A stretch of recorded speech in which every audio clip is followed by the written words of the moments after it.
So, ako po ay may pakiusap lang dun sa mga NGOs na nagbabalak na tumulong sa mga taga Molino 2, sa mga PWD Molino 2. Una-una sa lahat, as Vice President at pangalawa ho sa pinakamataas, at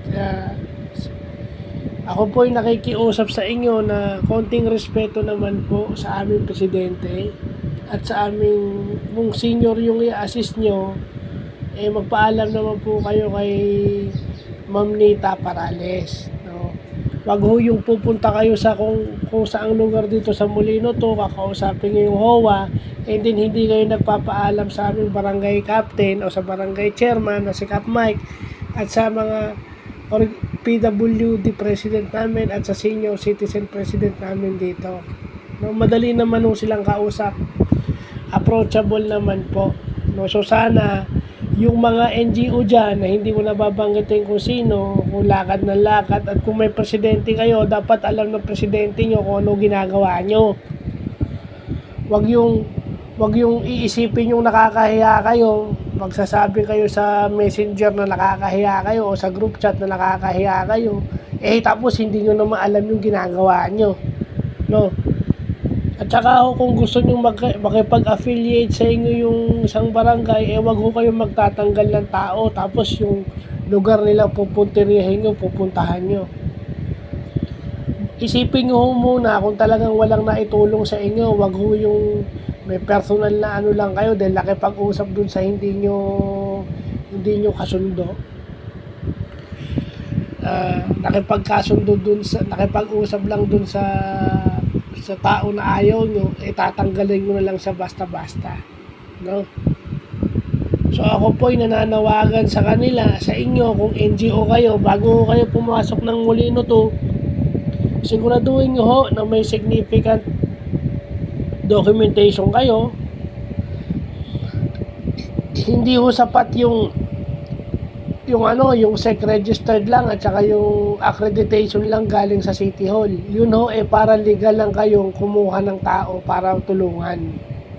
Pero kailangan magpaalam din kayo sa barangay as respeto, kasi yun naman ang makakatulong sa inyo. Hindi sasabihin nyo kakampi, hindi wala nga kayong pasabi. Okay? Doon sa NGO ang tinutukoy ko, alam ko naman na galit kayo. Ako may personal na ko doon sa presidente noon, hindi ko nababanggitin kung sino, pero sa akin yun. Pero sa mga officer ko at sa akin presidente, wala.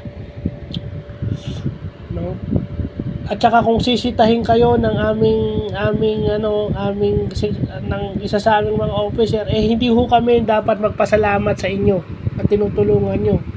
Kasi kung mapano yan sa daan, kung may mangyari dyan sa daan, nahilo, nadapa or anything, sagutin ho namin yan. Wala naman kaming kaalam-alam.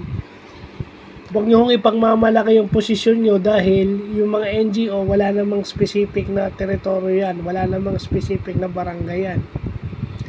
Kung tutuusin, dapat may endorsement nga sa mga barangay, yung mga officer nyo. Kayong NGO kayo, dapat kayong, sige, babanggitin ko na, kayong Alliance of PWD Incorporated,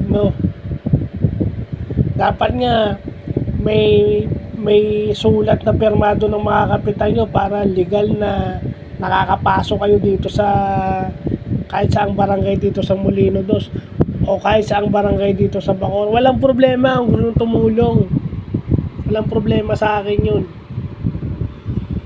Kaso kaya nyo bang provide ng sasakyan yan? Pinagko-commute nyo. Mali naman ata yun. Taga Molino 2, pinagko-commute nyo. Hindi ako papayag ng ganun. At doon sa presidente nyo na hindi ko nababanggitin kung sino, sa aking sa ating dalawa lang yun. Walang kinalaman ng ibang tao.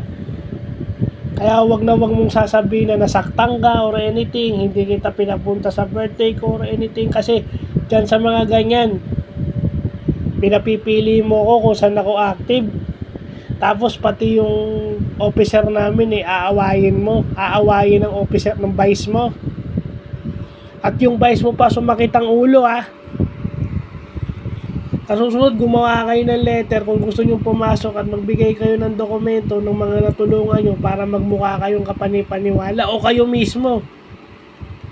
Nakakuha kayo ng GL, nakakuha kayo ng kung ano para paniwalaan kayo, hindi yung puro laway lang. Kailangan may papel. Hindi dahilan yung hindi kayo marunong mag-computer. Dami-dami yung officer diyan, hindi kayo makagawa. So, yun lang pa.